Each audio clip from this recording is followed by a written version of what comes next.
There's a spot like this in a lot of yards. Bare dirt under a big shade tree, a little dusty, laced with roots, where the grass gave up years ago. Or a narrow strip on the north side of the house that never sees real sun and always looks half-finished. You've probably tried to fix it. Maybe you bought a couple of pretty shade plants, tucked them in, watered them for a week, and watched them shrink instead of grow. Here's the part nobody explains at the garden center. And that spot has a name the garden center rarely uses: dry shade. It's a different problem from ordinary shade. The tree overhead is drinking most of the water and blocking most of the rain. Its roots are already filling the soil you're trying to plant into, and the ground dries out faster than it looks. Plants that love shade, but also need steady moisture, will struggle there no matter how careful you are. So this is a list of 8 plants that actually hold up in dry, rooty, low-light spots once they settle in. A few of them stay green all winter. One of them throws silver marbled leaves across the ground when the rest of the garden is shutting down. And at the end, there's one beautiful plant I'd treat as a warning, because pretending it belongs in true dry shade is how people waste money. Let's get clear on what dry shade actually is, because the name does half the damage. When most people hear shade plants, they picture a cool, damp woodland floor, rich black soil, ferns dripping after rain. That's moist shade, and it's where a lot of the famous shade plants come from. Hostas, astilbe, lungwort, foam flower, Japanese painted fern, wild ginger. Beautiful plants, but many of them look their best with richer soil and steadier moisture than a dry, root-filled tree bed can give them. Dry shade is the opposite kind of shade. You usually get it in 3 situations: under and around big trees, where the roots have already claimed the soil and the canopy blocks the rain; along the north side of a house or a fence, where a wall keeps it dim and an overhang keeps the rain off; and in those tight foundation beds under the eaves, where almost nothing reaches the ground. In all 3, you've got low light, plus root competition, plus soil that dries out faster than bare ground in the open. Drop a moisture lover into that, and it doesn't matter how green your thumb is, it's going to sulk.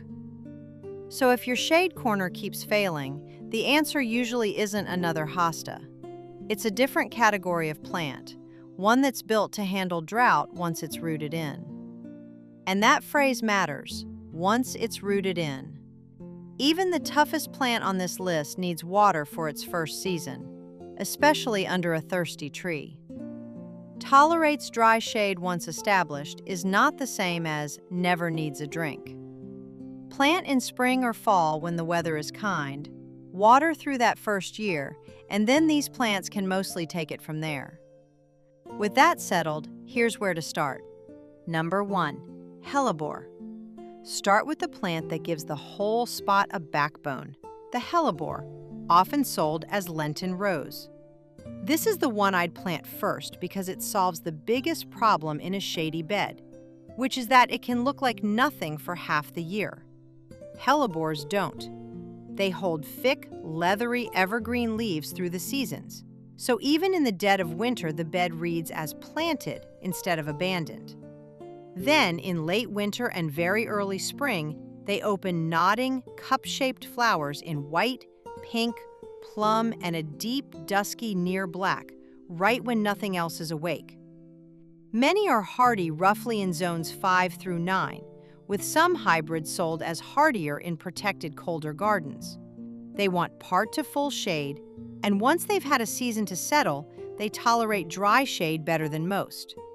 Here's a real warning though, because this is a beautiful plant with a sharp edge. Every part of a hellebore is toxic if eaten, to dogs, cats, horses, and people, and the sap can irritate skin. Wear gloves when you cut it back, and if you've got a dog that chews on everything, or small grandkids who taste test the garden, place it where they don't roam, or choose something else. The flip side of that toxicity is that deer and rabbits leave it alone, which is exactly what you want in a woodland edge bed.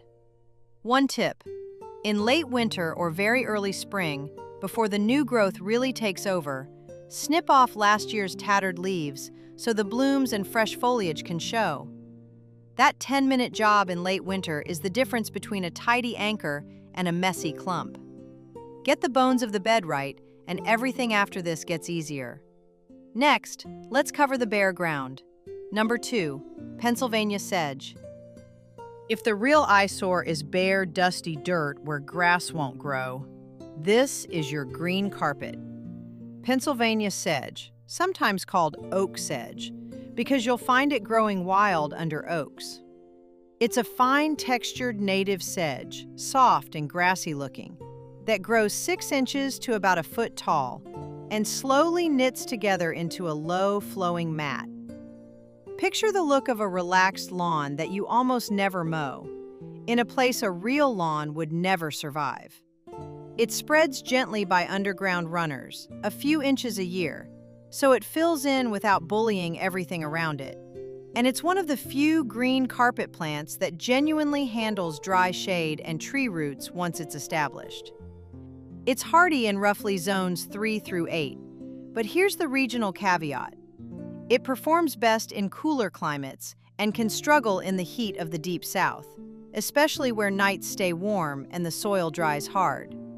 So if you're down in zone 8 or 9, test a small patch before you plant a whole area. Deer tend to leave it alone, and it's not known to be a problem around pets. One thing to be clear about, this is not a play-on lawn. It won't take foot traffic or a game of catch. Think of it as a carpet to look at, weaving between your other shade plants and around the base of a tree, not a turf to live on. Plant little plugs about a foot apart. Keep them watered the first season while the roots reach out, and they'll close the gaps for you. That handles the floor. Now let's deal with the roughest tree shade of all. Number 3, Christmas fern. Some spots under a tree are just brutal. Deep shade, a tangle of surface roots, soil that bakes dry between rains. That's where Christmas fern earns its keep. It's a native evergreen fern with dark, glossy, leathery fronds that stay green right through winter, which is rare and valuable in a shade bed. The name comes from those fronds staying fresh enough to cut for holiday greenery. It grows in tidy clumps about 2 feet across, so instead of running everywhere, it sits like a sculpted green fountain you can place exactly where you want texture. Christmas fern is hardy across a wide range, roughly zones 3 through 9, and it's one of the classic dry shade survivors, happy under oaks and maples where other ferns crisp up. It does ask for one thing: drainage. It will take dry soil and deep shade, but it does not want to sit in heavy, wet clay. If that spot puddles after rain, do not try to solve it with compost alone. Pick a slightly higher pocket, improve the broader bed, or use a plant that actually likes wet shade. Deer and rabbits generally pass it by, and it's listed as non-toxic to cats, dogs, and horses, which makes it an easy yes for pet households. Plant a few in a loose drift rather than a single dot. Water them through the first summer, and then mostly leave them alone. The old fronds can be trimmed in early spring, just before the new ones uncurl. For a rooty, dark corner that's defeated everything else, this is a plant that was practically designed for the job. Next, let's bring some scent into the picture. Number 4, Bigroot Geranium.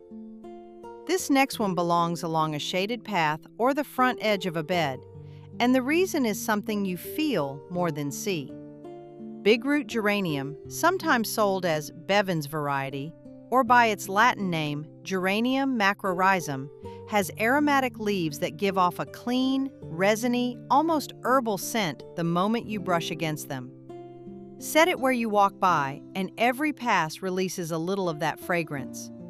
It forms a low, dense, semi-evergreen mat about 8 inches to a foot tall, with pink to magenta flowers in late spring and leaves that turn warm red in fall.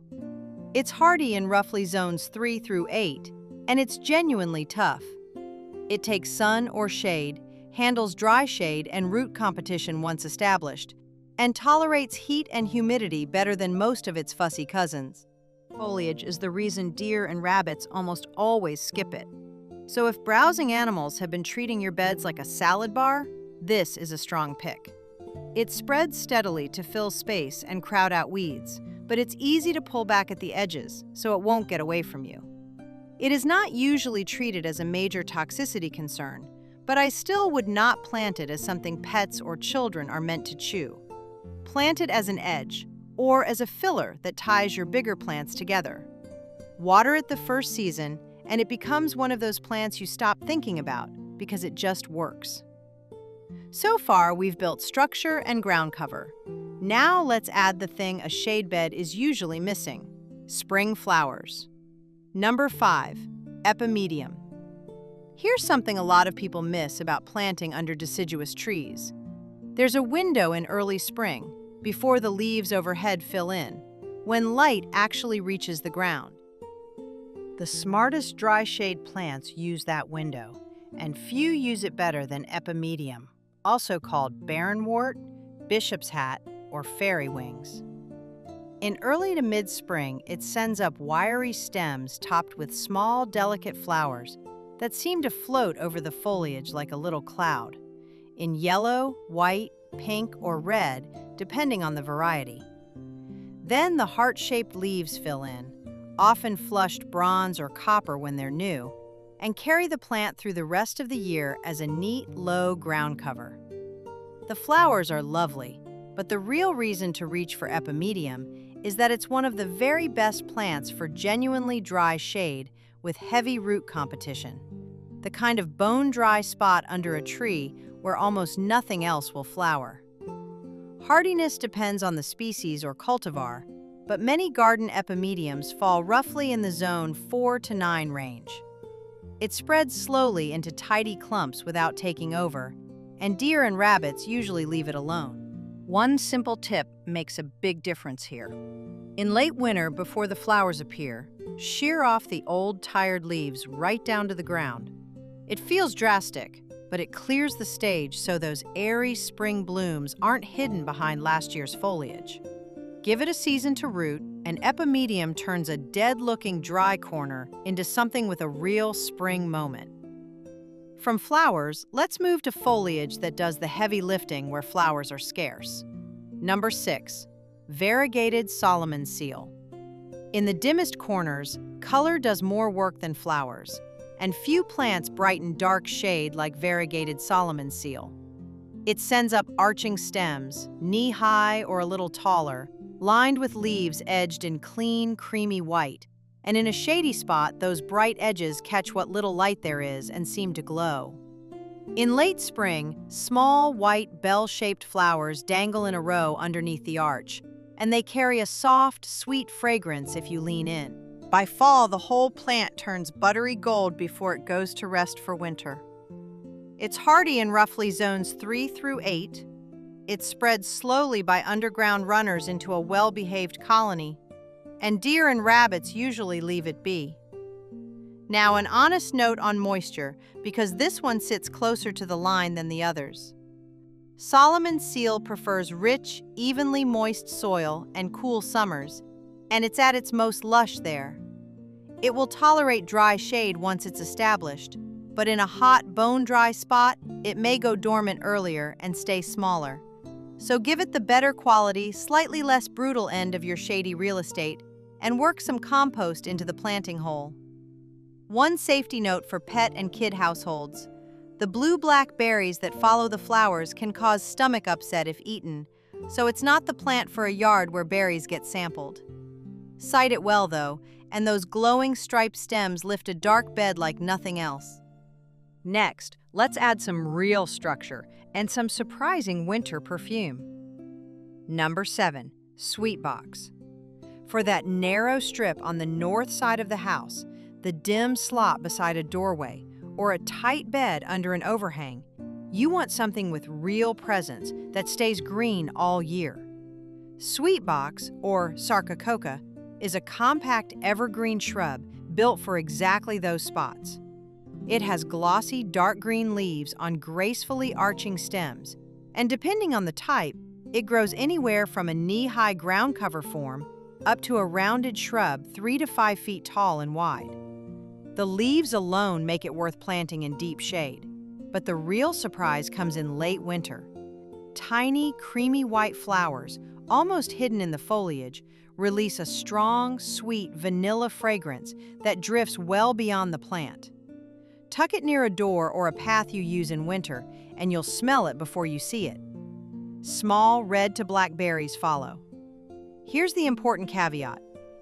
Sweetbox is hardy in roughly zones 6 through 9, so it's not for the coldest regions. If you're in zone 5 or below, this is the one to swap out for more Hellebore or Christmas fern instead. It also wants to be kept out of hot afternoon sun, which makes that shady north side ideal. Once established, it handles dry shade and root competition well, and deer usually leave it alone, and rabbits are not typically its biggest problem. It spreads slowly by gentle suckers, never aggressively, so it stays where you put it. Water it through the first year, give it a sheltered, shady spot, and it becomes the kind of plant guests notice in February and can't quite place. Now for the one that surprises almost everyone. Number 8, hardy Cyclamen. This is the one most people don't expect to see on a dry shade list, and it might be the most pleasant surprise here, especially if you've got deer pressure. Hardy Cyclamen, Cyclamen hederifolium. Forget the florist cyclamen sold as a winter houseplant. This is its hardy outdoor cousin, a small woodland tuber that actually wants the dry summer shade under a tree because that's the climate it comes from. Here's how it works through the year, and it's the opposite of most plants. In late summer and fall, when the rest of the garden is winding down, it sends up delicate pink or white flowers on short stems, with the petals swept back like tiny shuttlecocks. Then come the leaves, ivy-shaped and marbled in green, pewter, and silver, and they carry the show right through fall, winter, and into spring, lighting up the dark ground. By early summer, it quietly goes dormant and disappears, which is exactly when the soil under your tree goes bone dry. So the timing works in your favor. It's hardy in roughly zones 4 through 8. Deer and rabbits avoid it because it's bitter, and it naturalizes slowly into a silver carpet under shrubs and trees, getting better every year. The caveat you have to hear. Every part of Cyclamen is toxic to dogs, cats, and horses, and the underground tuber is the most toxic part. Do not guess with this one if a pet eats it. The tuber is the biggest concern, and a dog that digs and chews tubers can get seriously sick, so this is not the plant for a determined digger. If a pet eats a noticeable amount, call your vet or animal poison control. For the right spot, though, a deer browse dry corner that lights up silver in winter is a genuine win. Now, the last plant on the list is here to teach you a limit. Bonus, the beautiful plant I would not use in true dry shade. Japanese forest grass, sometimes sold as Hakonekloa, is one of the most beautiful things you can grow in shade. It mounds up into a low, cascading wave of slender, golden, or green and gold blades that move in the slightest breeze and seem to pour like slow water over a path edge or a rock. If you've seen it, you've probably wanted it. And I'm putting it last on purpose, because it does not belong in true dry shade, and I'd rather tell you that than sell you a plant that's going to break your heart. Japanese forest grass needs rich, consistently moist, well-drained soil. University guides are blunt about it. It will not grow in dry soil, heavy clay, or poor drainage, and it sulks in hot summers. Plant it under a thirsty tree and forget about it, and you'll get a thin, crispy clump that never becomes that lush waterfall. So why mention it? Because it's the perfect line between the two kinds of shade. If you have a shady spot you can keep watered, or you're willing to run a little drip line, or amend the soil deeply and mulch every year, this grass is spectacular. It's hardy in roughly zones 5 through 9, usually avoided by deer, and not commonly treated as a major pet toxicity concern, though you still do not want pets chewing large amounts of any ornamental grass. But if the spot is dry and you're not going to baby it, choose from the earlier plants instead. And that points to the real lesson under this whole list. Sometimes the best thing you can do for a dry shade spot isn't another plant at all. It's 2 or 3 inches of mulch to hold what moisture there is, a season of patient watering while roots establish, and the discipline to match the plant to the conditions you actually have instead of the ones you wish you had. So that's how I'd approach a dry, shady, rooty spot. Start with an evergreen anchor like Hellebore for structure. Lay down a green carpet of Pennsylvania sedge or a drift of Christmas fern where the ground is bare. Edge a path with fragrant Bigroot geranium. Use Epimedium for early spring flowers and Solomon seal for that glowing striped foliage. Add Sweetbox if you're in a mild enough zone for winter scent, and let hardy Cyclamen surprise you in the silver months. Match the plant to the spot, water through the first season, and a corner you've been avoiding starts to look like you meant it. Quick question, because the answer really does change what works. Which side of your house gives you the most trouble in shade? The north, the east, the west, or straight under a big tree? Tell me in the comments along with your zone, and I'll point people toward the right plant for that exact spot. And if you're tired of buying pretty plants that look good on the cart and then disappear by August, subscribe. This channel is here to give you the catch before checkout, so the next plant has a better chance of staying alive. That dry corner under the tree isn't a lost cause. It just needed the right rules instead of the right luck. Now you've got them.